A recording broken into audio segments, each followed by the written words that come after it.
Good evening, Professor Valentine. This is the Week 7 Assignment 2 video, and basically I'll just be going over the 3 different kinds of firms as well as what they entail and what managers use to cover these budgets. So without further ado, let's start with the merchandising firm. So the merchandising firm, according to the book, they purchase finished goods and sell them to retail. Merchandising goods do not produce goods, therefore managers do not use production or production-related budgets. Direct materials are not needed for merchandising firms, and all labor and overhead costs are included in the selling and administrative budgets.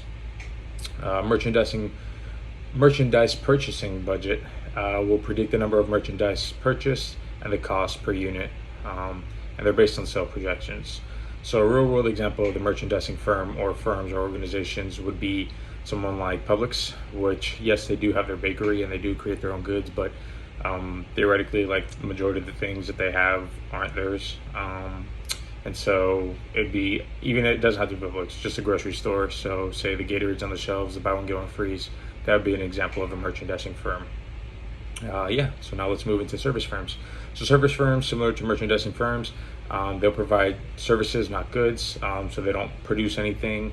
However, they also don't have anything. It's service-based. So it's a little similar, but not really. Just the similarity lies between not producing any goods. So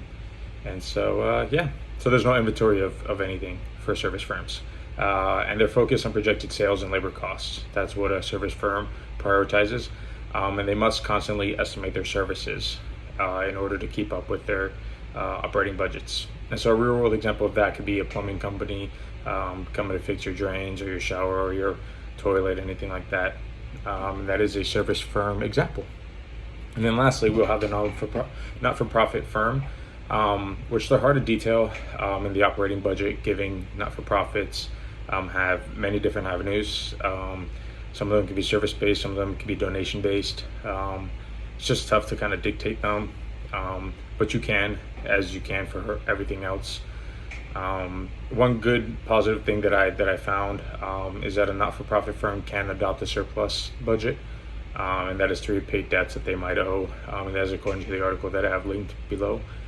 And then a real-world example of a not-for-profit firm could be the American Red Cross, which is emergency assistant in disaster cases and things of such, hurricanes,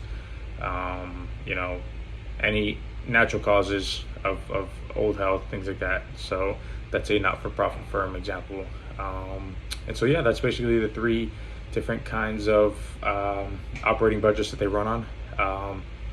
And like I said, the merchandising and the service are a little similar, but the not-for-profit is kind of tough to dictate, but they can also tie into the service firms, just because some of them are service-based.